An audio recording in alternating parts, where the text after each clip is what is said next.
C'est encore moi. Je profite également du coup de cette petite pub que ma mère a faite avec ma photo, où je suis super belle dessus, pour vous faire la promotion de mon livre que j'ai édité aux éditions Lys Bleu. Et donc, eh bien, quand il sortira, évidemment, je vous le montrerai via une vidéo sur ma chaîne YouTube Sarah Brooke, comme vous pouvez le voir. Et tout simplement, je ferai la promotion de mon livre ainsi que de la maison d'édition. Voilà. Euh, le nom de mon livre, c'est L'éveil du grand Dieu Pan, tome 1. Voilà. Donc, c'est un livre avec 35 000 mots. Donc, au total, on multiplie par 2, ça fait 130 000 caractères. Donc, il y aura environ une centaine de pages. Voilà. Donc, c'est un roman à part entière. Ce n'est pas une nouvelle. Et je me suis inspirée de la culture grecque, de la culture viking, que je trouve totalement fabuleuse, et, euh, et, euh, et également de quelques petits détails me concernant, comme tous les auteurs, qui se sont inspirés de leur famille, qui se sont inspirés de leur entourage, de leur expérience, et tout cela, c'est dans un livre. Voilà.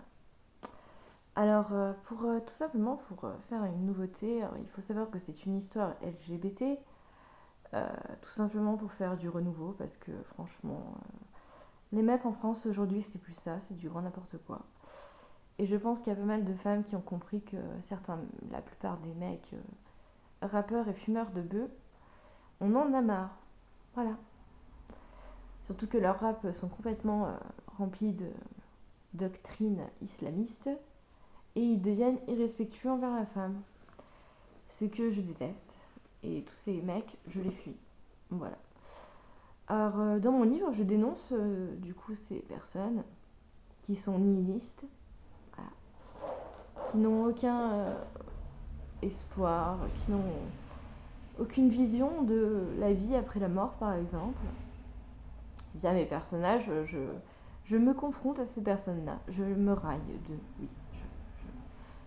Oui, je me raille d'eux, oui. J'ai le droit parce que je trouve ça tellement ridicule que quelqu'un puisse penser qu'il n'y a rien après la vie. Voilà. Ça s'appelle le nihilisme. Le nihilisme passif. Non, je n'ai pas dit c'est que vous pensez. J'ai utilisé un autre mot. Voilà. Voilà, parce que le nihilisme passif est très grave, hein. Il faut savoir que il y a beaucoup de gendarmes, il y a beaucoup de personnes qui, à cause de l'abandon de croyances, eh bien, se suicident. Oui. Pourquoi? Parce qu'ils pensent qu'il n'y a rien après la vie. Donc s'il n'y a rien après la vie, il n'y a rien à risquer, il n'y a aucun risque. Grave erreur. Voilà, et donc, eh bien, dans la religion viking, le suicide est très mal vu, hein. Il faut savoir que c'est totalement aux antipodes des guerriers, hein. Voilà. Euh, c'est totalement. Il me semble que c'est très mal vu, hein. Donc voilà, donc mon histoire, je vous présenterai le livre quand je l'aurai en main. Et, euh, et donc voilà. Je ferai d'autres vidéos également.